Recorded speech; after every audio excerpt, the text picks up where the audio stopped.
Welcome back to my channel. স্বাগতম জানাইছো B blog চ্যানেলটোৰ অন্য এটা নতুন ভিডিও লৈ আজি বৰপেটা আহিছো আৰু বৰপেটাৰ খুব ধুনীয়া ঠাইখিনিত এইফালে নদীখন আৰু এইফালে এখন দলং কালাৰ কৰিলে বাৰু সেই ঠাইখিনিত আছো আৰু যেহেতু বৰপেটা আহিছো গতিকে এটা বেলেগ কামত আহিছো আজি মই নিজৰে লুক চেঞ্জ কৰি পেলাম তেনেকুৱা ধৰণৰ কিবা এটা কামত আহিছো বৰপেটাত ভিডিওটো অলপ স্কিপ নকৰাকৈ শেষলৈ চাই থাকিব নিশ্চয় বহুত বেছি মজা পাব আৰু যেহেতু বৰপেটা আহিছো আৰু বৰপেটা বুলি ক'লে আমি গম পাওঁ একদম সৰুৰ পৰা শুনি আহিছো মহাপুৰুষ শ্ৰী মাধৱদেৱ শ্ৰী শংকৰদেৱৰ কীৰ্তন ঘৰ সত্ৰ সেইবিলাক আছে গতিকে প্ৰথমতে আমি এটা যেহেতু মই সত্ৰ এটাৰ ওচৰতে আছো সেই সত্ৰটোত গৈ আৰু কেনেকুৱা ধৰণৰ মাধৱদেৱে স্থাপিত কৰা সত্ৰ দেখাই আছো বাৰু তাৰপিছত একদম বৰপেটাৰ আজি মেইন ভিডিওটো ষ্টাৰ্ট কৰিম আৰু বৰপেটা পোৱাৰ লগে পাই গ'লে এখন ধুনীয়া ঠাই এখন ঠাই চোৱাৰ একেবাৰে বহুতে বেছি হেঁপাহ আছিল কাৰণ শংকৰদেৱ মাধৱদেৱৰ কথা একদম বাল্যকালৰ পৰা শুনি আহিছোঁ আমি যেতিয়াৰ পৰা স্কুললৈ গৈছোঁ তেতিয়াৰ পৰা শংকৰদেৱ মাধৱদেৱৰ কথা শুনি আহিছোঁ গতিকে আহি পাই গ'লোঁ মহাপুৰুষ শ্ৰী মাধৱদেৱ স্থাপিত আদি সত্ৰ বাৰাদি 1546 চন আৰু ভিতৰ ফালে যাওঁ এইখনে মেইন গেট ভিতৰ ফালে গৈ দেখাই আছোঁ বাৰু সত্ৰখন কেনেকুৱা সেইখনে আৰু এইফালে মহাপুৰুষ শ্ৰী শ্ৰী মাধৱদেৱ স্থাপিত আদি সত্ৰ বাৰাদি এইখনে ভিতৰত গৈ দেখাই আছোঁ বাৰু আৰু সেইখন গেটৰ পৰা অলপ খোজকাঢ়ি আহি মেইন গেট সত্ৰখনৰ মেইন গেট এইখন আৰু এইখনে মাধৱদেৱৰ দ্বাৰা স্থাপিত সত্ৰ আদি সত্ৰ আৰু এইখন মেইন গেট আৰু এইফালে এইবিলাক ধুনীয়াকৈ চিত্ৰবিলাক আঁকি থোৱা আছে শংকৰ মাধৱদেৱৰ আৰু গোটেই নামঘৰটো চাৰিওফালে বেৰাবিলাকত ধুনীয়াকৈ অংকন কৰা আছে কিবা কিবি আহিয়ে তাৰমানে কিবা বহুত বেছি ভাল লগা পৰিৱেশ আৰু এইফালে চাওক শংকৰ মাধৱে যেতিয়া মিলন হৈছিল সেই দৃশ্যটো ইয়াত বনাই থৈ দিছে আৰু ইয়াত ধুনীয়াকৈ ভিতৰত নাম কীৰ্তন চলি আছে শব্দবিলাক শুনিছে চাগে বহুত বেছি এটা ভাল লগা পৰিৱেশ চাৰিওফালৰ পৰিৱেশটো চাওক বহুত এটা শান্তিৰ ঠাই এইখিনি ভিতৰ ফালে কণ্টিনিউ নাম কীৰ্তন চলিয়ে আছে আৰু বেৰাবিলাকত চাওক নামঘৰৰ কিমান ধুনীয়াকৈ গোটেই অংকন কৰাই আছে এইফালে এইটোৱে কীৰ্তন ঘৰ আৰু তাৰ পৰা চিধা মই হোটেলত আহিলোঁ কাৰণ ৰাতিপুৱা যিহেতু 7টাতে ঘৰৰ পৰা ওলাইছোঁ ভালদৰে খোৱা নহ'ল আৰু মই ভাত যিহেতু বহুত বেছি ভাল পাওঁ গতিকে ভাতটো খাই ল'লোঁ আৰু এনেকৈ ফাইনেলি তাৰ পৰা চিধা আহি পালোঁ লোকেশ্যনত আৰু ইয়াতে আপোনালোকে গম পাব মোৰ গেটআপ ক'ৰ পৰা ক'লৈকে যায় আৰু মোৰ অৱস্থা আফটাৰ এণ্ড বিফৰ কেনেকুৱা হয় বৰ্তমান ফাৰ্ষ্ট শ্বট দিবৰ কাৰণে আহি আছোঁ আজি একদম ওচৰতে পথাৰৰ জেগাত আৰু ফাৰ্ষ্ট শ্বট বুলি কওঁতে হয়তো ভাবি আছে যে কি কামত গৈছে মোৰ এখন শ্বৰ্ট ফিল্মৰ শ্বুটিং চলি আছে বৰপেটাত আৰু শ্বৰ্ট ফিল্মখনৰ শ্বুটিঙৰ কাৰণে মই ইয়াত আহিছোঁ আৰু এইটোৱে ফাৰ্ষ্ট শ্বট আৰু এইফালে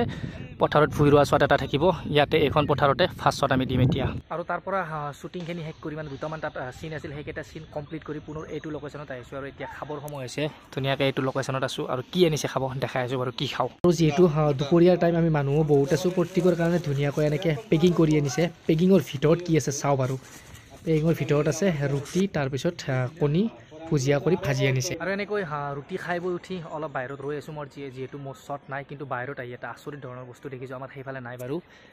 এইফালে এনেকৈ খেজুৰৰ ওপৰত মানে টিং দি আছে খেজুৰৰ ৰসটো ওলোৱাৰ কাৰণে আৰু এনেকৈ ওপৰত উঠি গৈ তাত ধুনীয়াকৈ টিংটো সেইডালত যেনেকৈ টিংটো থৈ আছে এনেকৈ অলপ কাটি দিব ৰসটো ওলাই থকাকৈ তাৰপিছত টিংটো ওলমাই থৈ আহিব আৰু এই ৰসটো কি কৰে বাৰু বৰ বিশেষ নাজানো মই ইয়াত কৰি আছে এইটো কাম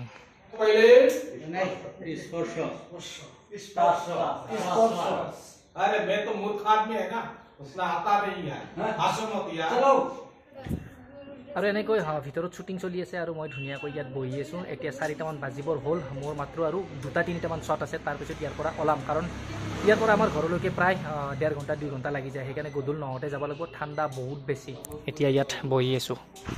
আৰু ফাইনেলি ৰখি মই এইটো লুকত আহি গ'লোঁ এইটোৱে আছিল মোৰ যোৱাবাৰ মই শ্বুটিঙত আহোঁতে ইয়াতে ৰৈছিল মানে এনেকৈ মানে গেটআপটো লৈ মই শ্বুটিংটো বেছি কৰিব নোৱাৰিলোঁ সময়ৰ অভাৱত আৰু আজি এই শ্বটটো ল'ব আৰু এইটোৱে ফাইনেল শ্বট এইটো শ্বট দিয়াৰ পিছতে মই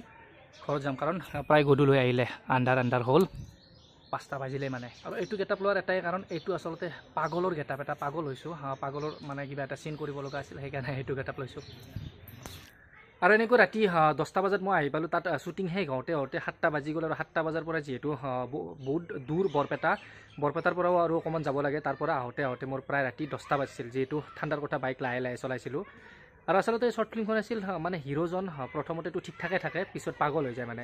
তেনেকুৱা ধৰণৰ এনেকৈ বেলেগ চেনেলত শ্বৰ্ট ফিল্মৰ কাম কৰোঁ বা বেলেগ চেনেলবিলাকে মাতিলে তেনেকৈ মই কাম কৰোঁ এজ এ হিৰো হিচাপে হওক বা যিকোনো ৰোলতে মই মাতিলে কাম কৰোঁ আৰু আপোনালোকেও যদি কোনোবাই যদি এনেকুৱা কাম কৰিব বিচাৰে তেনেহ'লে এটা কথা সদায় মনত ৰাখিবা কোনোবাই যদি অভিনয় কৰিব এনেকৈ মাতে তেতিয়া প্ৰথমতে দামটো ক'বা যে মোক ইমান টকা লাগিব বা মই ইমান টকা ল'ম বা ইমান পইচা মোক দিলে মই কামটো কৰিব পাৰিম। পইচাৰ কথাটো আগত ক'ব লাগে আজিকালি। যদি নকয় তেনেহ'লে দামটো নক'লে ডিমাণ্ডটো নাথাকে, সন্মানটো নাথাকে। যদি মানে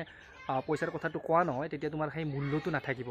আৰু যদি পইচাৰ কথাটো কৈ লোৱা তেতিয়া গম পাব যে ইমান টকা যিহেতু ইয়াক আনিছোঁ, গতিকে সেই ৰেচপণ্ডটো পাবা, সেই সন্মানটো পাবা আৰু তাত কামো তোমাৰ দ্বাৰা তেনেকুৱাকৈ কৰাই ল'ব। মানে পইচাৰ কথাটো আগতীয়াকৈ গম নাপায় সিহঁতে, তেতিয়াহ'লে মানে সেই সন্মানটো আৰু সেই মূল্যটো নাপাবা এজন অভিনেতা হিচাপে। কাৰণ অভিনয়টো ইমান সহজ বস্তু নহয় অভিনয় কৰাটো। মই ইমান দিনৰ পৰা যিহেতু জড়িত, প্ৰায় 2012-14 পৰা জড়িত, গতিকে মই এই বিষয়ে ভালদৰে জ্ঞাত। 15 ছেকেণ্ড ইনষ্টাগ্ৰাম ৰিলছত সকলোৱে মানে লিপচিং কৰিব পাৰে, কিন্তু যিকোনো এটা স্ক্ৰিপ্টৰ ওপৰত তাক ধুনীয়াকৈ সজাই পৰাই নি এটা কাহিনীৰ ওপৰত ডায়লগবিলাক ডেলিভাৰী কৰাটো ইমানো ইজি নহয়। গতিকে এইটো আছিলে এটা চিম্পল ব্লগ। যদি ভিডিঅ'টো চাই ভাল পালে লাইক এটা কৰি দিব, আৰু যদি চেনেলটোত নতুনকৈ আহিছে তেন্তে প্লিজ চেনেলটো ছাবস্ক্ৰাইব কৰি ল'ব। কিবা ক'বা? টাটা দি টাটা।